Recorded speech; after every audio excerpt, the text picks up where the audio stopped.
smoke, breathe me in and let me go. Sink to your heart to find you.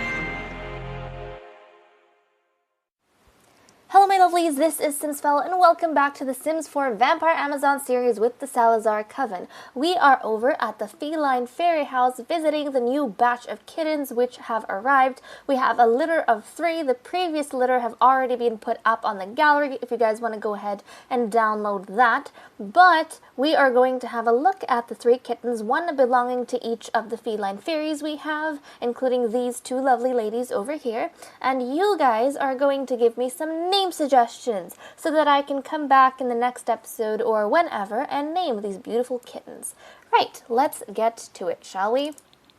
Okay, I'm going to show you guys the kittens. They're waiting out here. Look at them, they're so cute. Okay. Let me just calm down, contain myself. We need to find the kittens. Look at them. I love this. This is, I think, the 3rd time we've actually come with the kittens. They're adorable. Look at this one. So this is kitten number 1. She is a little girl. So if you guys have a name for her, please let me know. She's adorable. And I think she belongs to Dot. Yep, she belongs to Dot. And then we have, where is it? Look at him. We have kitten number 2. This cat over here is a male and he belongs to Cleo, our blue fairy. Oh, by the way, Dot is the pink fairy if you guys are wondering. And last but not least, this adorable kitten over here is another female, and look at her, she's so cute! She belongs to Fiera, our brown or orange, yeah, brown or orange fairy. So there we go. They look so adorable, and all the vampiresses are dying to go and cuddle them. Look at it! Oh, it's glassy eyes. Yeah, they're just waiting to cuddle the cats, so I had to turn autonomy off and keep them inside so that they don't die. But okay, let's jump on down and get some of these ladies to actually bring the cats inside. Who's got the most energy? I'll let them do the job. Persephone's energy is pretty good, but Ursula's is better. Okay, Ursula is the one, she slipped outside in the mud, so she's not too happy. She's going to take turns picking up these kittens and bringing them inside. She's going to have to do a friendly introduction first, though. So, okay, one by one, we're going to get all the kittens inside where they will be safe and sound. I do think they can't climb upstairs, which is why it's kind of a custom whenever we have new cats or new kittens, we get the vampiresses to come over, we pick them up and bring them inside. But in case you guys are wondering what's happened to the previous cats, we had Gothic, Starlight, and one other cat whose name I can't remember. But if you guys are wondering what happened to them story-wise, well, you guys, oh geez, come on, can't you get the cat? You guys hopefully will remember that in our universe, the fairies are aspects of death and the cats are aspects of life. And if you're wondering what an aspect is, I do have, I think, a video on it, like a codex entry in the codex entries playlist from the previous season. But basically, in our universe, we say that the goddess is one, like there's one entity that is like the all, you know, whatchamacallit, what am I trying to say? The main, like, pantheon, all-inclusive goddess, god figure. It's nothingness, essentially. It's neither male nor female, it just is. But when it takes on its main form, it's normally a female vampiress, a female vampire, which is why we worship the goddess, right? But the goddess, or the deity, the one deity we have, the god figure, they actually have multiple forms that represent different things that they do throughout the universe. And these different forms are called aspects. So fairies are an aspect of death, and cats are an aspect of life. So there we go, because the deity is in everyone. The goddess is in everything and in everyone. So there we go. But we always come and, let's pick up the cats and we bring them inside so that they're safe. But we say in our stories that when these cats grow up, they become independent and they go out into the world as life sources, and they do their own things. They live in the wild. Whereas, let's, go here and put the cat down there. Whereas when they're kittens, they need someone to look after them, so this is why they are raised in the feline fairy house by the fairies. But once they become adults, they might decide to go off in their own and have their own stories and adventures. So there we go. So these cats don't belong to the fairies. The fairies are just their temporary companions who look after them. Okay, you can put the cat down. Let's put the cat down. Let go. There we go. Okay, let's get the next kitten. You need to get all 3 inside, and then I'll feel much better. Let's do a friendly introduction to kitten number 2. Right now you can see their names are pretty much just kitten 1, 2, and 3. I'll let you guys name them. So let me know which one you guys want to name what, or what name suggestions you guys have. This is definitely a little bit difficult, but come on, Ursula, you can do it. You can do it. She's got the most energy, so she's at the least risk of burning to death. Okay, let's grab it. Oh, it's so cute. It's so adorable. I don't know which one is my favorite. It has to be between kitten 2 and 3. I think kitten 2 is my favorite this time around.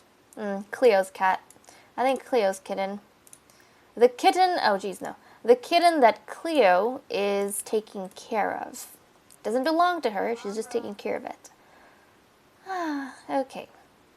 Let's go in, drop the cat, and wonderful.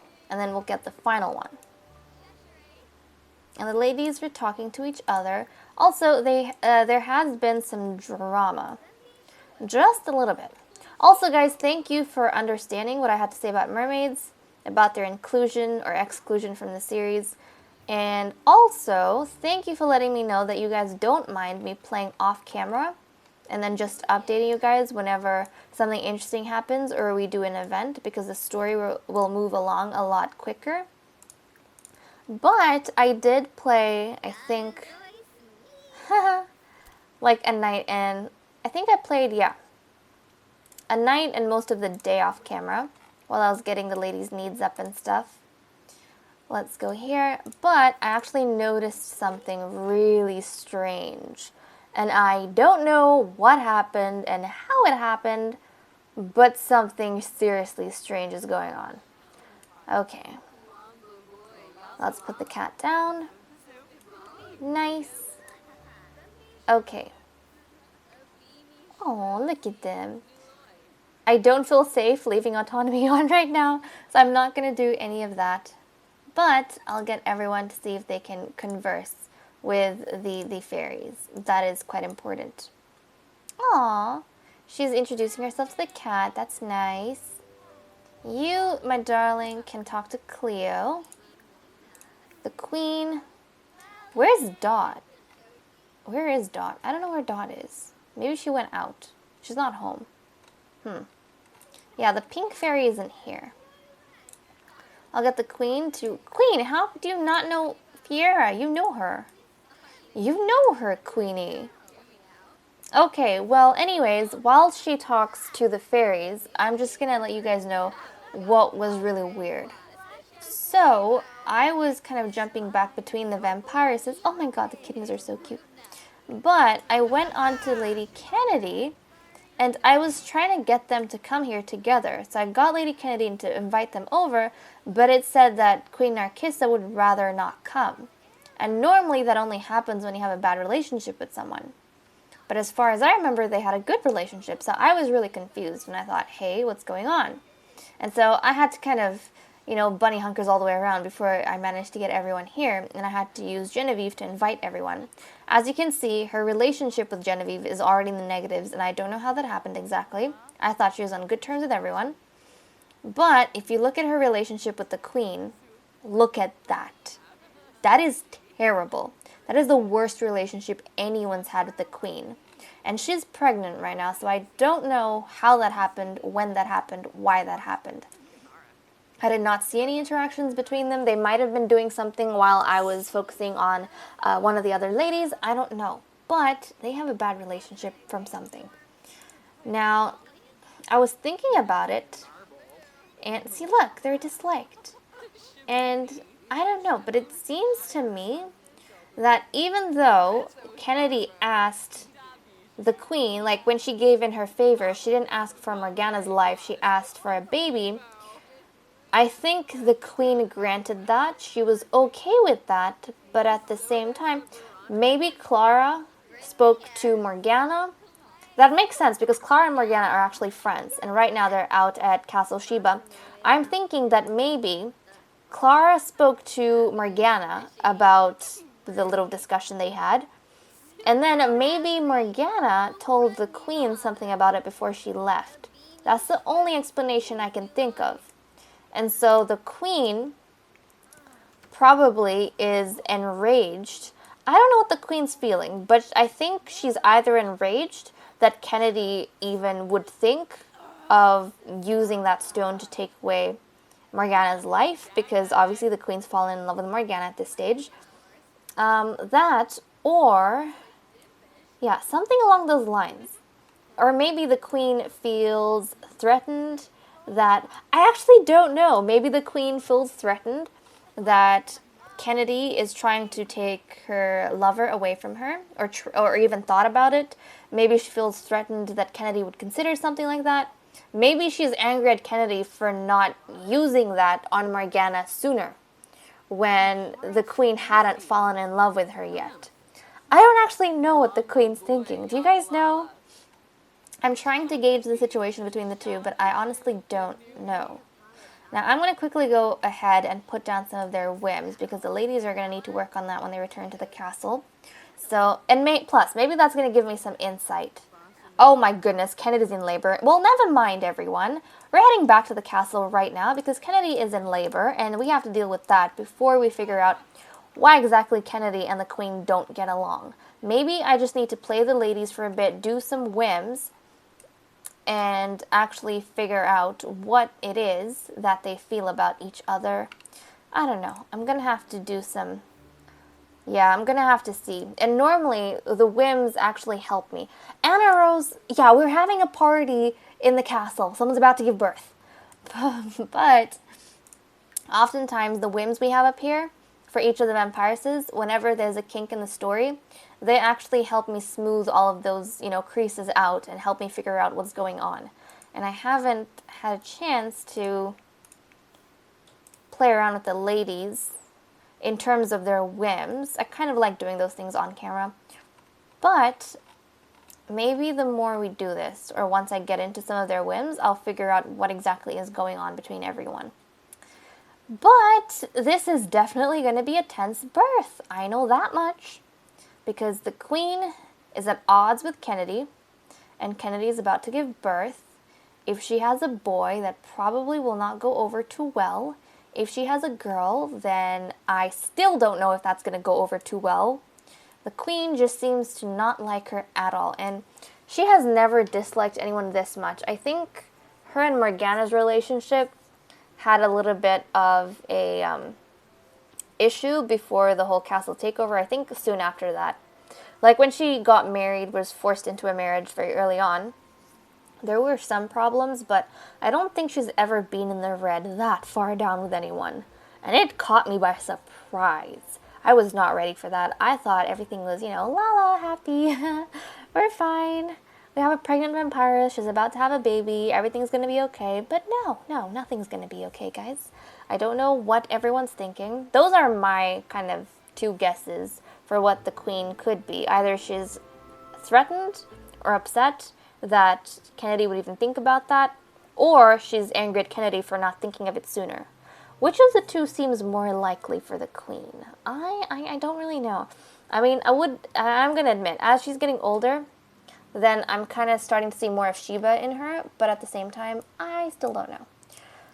Okay, Kennedy, you need to get up to the birthing chamber. My darling, you're going to come this way. Fly here as a bat. The queen is going to come here as well. We'll have Persephone, Ursula, and the princess. They're all going to gather around. And ladies, please move quickly. Please. Yep, okay, they're moving. So Kennedy, you're just going to have to wait for everyone to arrive before you give birth. so you can wait a little bit. Now, some of you guys have been saying that she's going to break the curse by having daughters. Some of you have been saying that she's going to have triplets. Some of you have been saying she's going to have twins. I don't know. We'll have to see. I do have like 3 slots open here, so that if she like will have triplets, at least we have a chance for her to have triplets. But I really don't know. I really don't know. Okay, everyone's getting assembled. They're flooding into the room. Right, Persephone. The priestess isn't here, so you're kind of taking over the role of making sure that everything's okay in case something goes bad. Ursula, everyone needs to face inward so you can witness the birth. Okay, there we go. Everyone's turned around. Queenie, come on, just turn around more. Queenie, look at her, she's struggling. Come on, Queen. Stand with your daughter. There we go. Okay, now that everyone's paying attention, let's get Kennedy to give birth, shall we? I do have my names list already over here. Names that you guys have suggested, both past and present. And let's see what we get. We do have a huge age gap between Freya and whichever next baby we have, but hopefully it is a girl, because we've had 3 boys in a row so far. And in all honesty, that's not too fun. So let's see. Is she going to break the curse? Nope. She did not break the curse, everyone. You guys were saying she was going to have a girl. Okay. He's going to be Emmanuel Savage. And that's it. That's it. I don't know what else to say, apart from the fact that the flippin' castle is cursed. This is the 4th boy to be born in the castle. The 4th boy. The 4th. You guys realize what I'm saying, right? The 4th boy. And you guys said she was going to have a girl and break the curse or have triplets. She didn't. She had a boy. Goodness gracious. Okay. Well, Narcissa. Okay. Well, we are going to get her to give a mean gift, as the queen always does when someone has a boy. But in all honesty, it's kind of difficult for the queen to get angry at everyone because she herself had a boy not too long ago.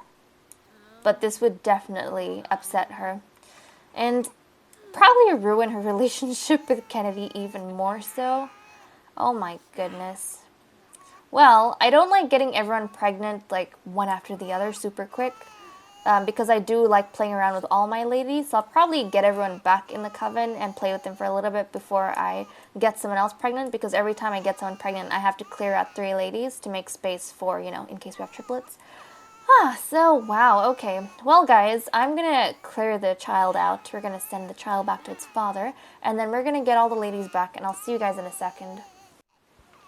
Okay, all the ladies have returned to the castle. Look, little Freya's back. We have Morgana and Clara. I'm quite excited to see all of them. They're off to do their own things. Everyone came outside to greet them. And the child, Emmanuel, has been sent back to his father, who is going to raise him on his own, as is custom. I really don't know, guys. I really don't flippin' know. Who is it that is going to break the curse? I don't know. One of these ladies are going to break the curse. It's going to be between...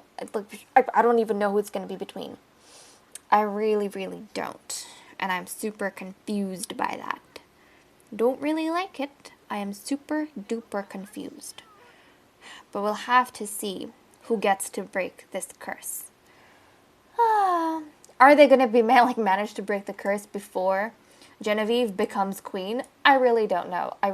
Because if you look at the calendar, guys, Genevieve turns into an immortal on Thursday, so next Thursday. As soon as she turns into an immortal, she can challenge the queen as long as she manages to defeat the warrior in combat. So if she defeats the warrior, Lady Clara, in a sparring match after she becomes an immortal, then pretty much she's ready to challenge the queen. And if she succeeds in challenging the queen, then we're going to be at Generation 3. We're going to end the season and start Generation 3. So we don't have a whole lot of time to, break the curse and have more girls. Because normally I always have the current generation that I'm playing have all their babies before the next generation comes. And then, before the before the heiress wins, they have to have their children. Because after that point, like in the next generation, I'm not going to breed any of my generation 2 females. That's just how it works. That's how I do it. I'll breed the generation 3 females. I like keeping everything succinct in their generations. But anyways, guys, all of that drama done and aside, I'm gonna leave off here. I hope you all enjoyed, and I'll see you all in the next video. Bye-bye.